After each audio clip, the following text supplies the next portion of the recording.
Bismillahirrahmanirrahim. Assalamualaikum warahmatullahi wabarakatuh. Alhamdulillahirabbil alamin. Rabbi shrah li sadri wa yassir li amri wahlul 'uqdatam min lisani yafqahu qawli. Amma ba'du. Apa kabar anak-anak? Semoga selalu dalam lindungan Allah, diberikan kesehatan beserta keluarga semuanya. Ya, alhamdulillah pada hari ini kita kembali lagi di pelajaran SKI ya. Sejarah Kebudayaan Islam, yang mana kemarin sudah Pak Awan memberikan peta konsep. Sekarang kita akan membahas tentang dakwah Nabi Muhammad SAW. Ya. Tapi sebelum kita akan mulai, mari kita berdoa dulu. Semoga ilmu yang kita pelajari hari ini ya menjadi ilmu yang barokah dan bermanfaat, dan bisa kalian semua menjadi anak yang sukses di dunia wal akhirah.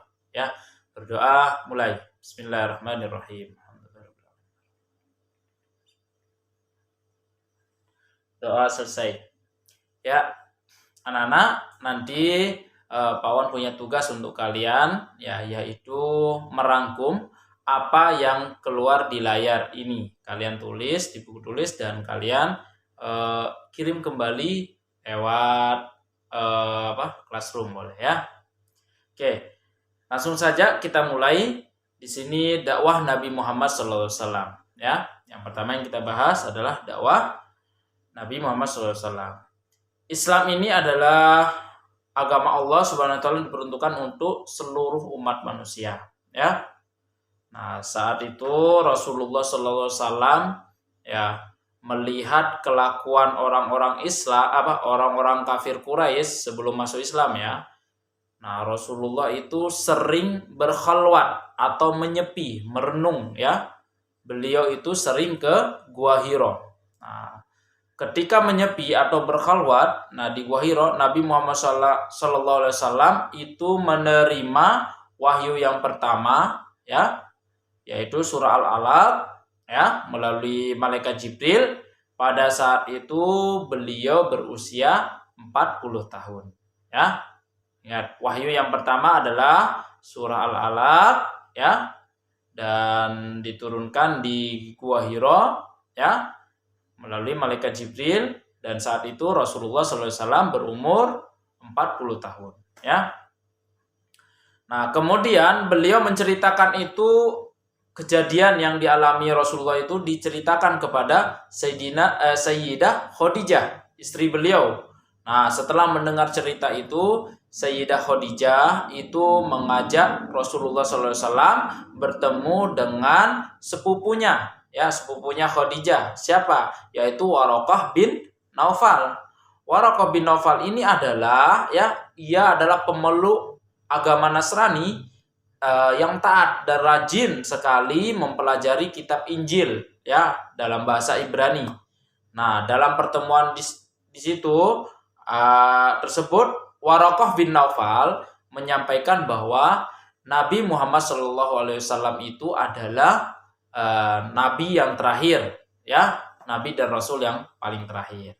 Nah, Nabi Muhammad SAW mulai berdakwah itu secara pelan, secara diam-diam ya, yang sebagaimana itu setelah turun mulai dakwahnya setelah turun wahyu yang kedua, yaitu surah Al-Mudaththir ayat 1 sampai 7.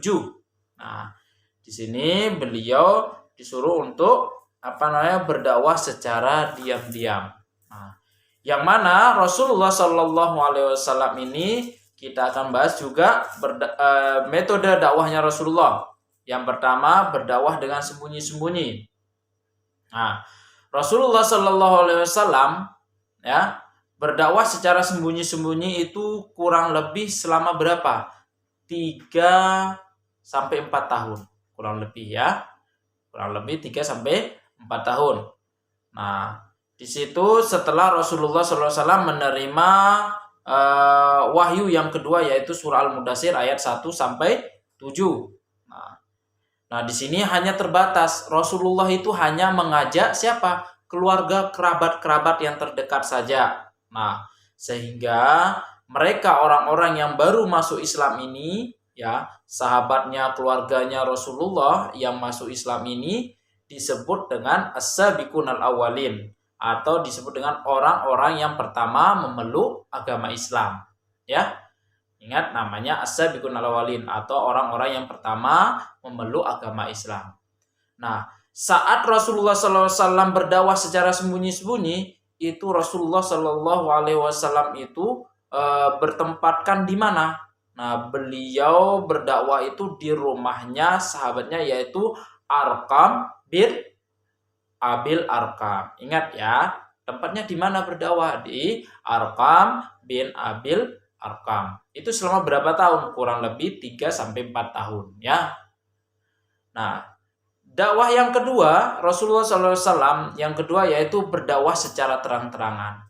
Nah, setelah pada tahun keempat kenabian turunlah wahyu Allah Subhanahu wa taala yang memerintahkan Rasulullah untuk berdakwah secara terang-terangan.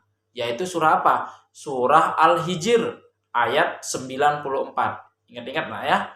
Ini surah Al-Hijr ayat 94 ini menerangkan bahwa Rasulullah disuruh berdakwah secara terang-terangan.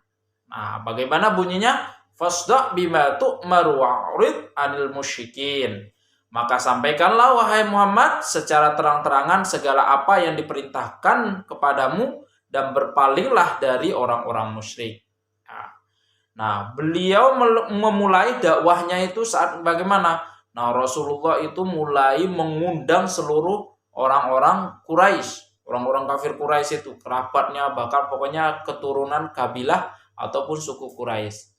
Nah, saat jamuan, nah disinilah Rasulullah SAW mulai berdakwah secara terang-terangan, memerintahkan kepada kafir Quraisy agar tidak menyembah patung berhala, tidak boleh menyembah selain Allah. Nah, di sini para kafir Quraisy itu banyak sekali yang langsung menentang Rasulullah, ya, menolak secara halus, ada yang terang-terangan, ya. Seperti siapa? Pamannya Rasulullah, siapa namanya? Abu Lahab, ya. Abu Lahab itu terang-terangan beliau.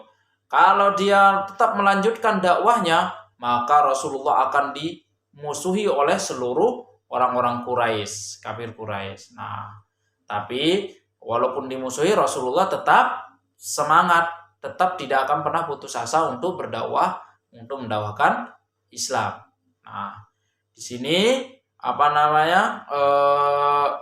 untuk berdakwah secara terang-terangan ini banyak sekali masyarakat orang-orang kafir Quraisy itu menolak Rasulullah SAW dan menentang beliau, ya. Nah, setelah melakukan dakwah secara terang-terangan, ya, nanti ada timbul pertanyaan, kenapa Rasulullah SAW itu ditolak dakwahnya? Alasannya kenapa? Kafir Quraisy itu beralasan menentang dengan ajaran nenek moyang, ya. Nah, itu alasannya. Nanti biasanya di keluar isian, ya. Rasulullah, kenapa kafir Quraisy itu menentang ajaran Rasulullah? Karena orang-orang kafir Quraisy itu berpendapat bahwa ajarannya Rasulullah SAW itu menentang ajaran nenek moyang dari orang-orang terdahulu. Nah, setelah itu Nabi Muhammad SAW dan para pengikutnya selalu mendapat tantangan, ya, rintangan dari kaum kafir Quraisy. Akan tetapi beliau dan para pengikutnya selalu sabar dan tidak pernah putus asa. Semakin keras tantangan kaum kafir Quraisy, Nabi Muhammad SAW semakin bersemangat untuk berdakwahnya.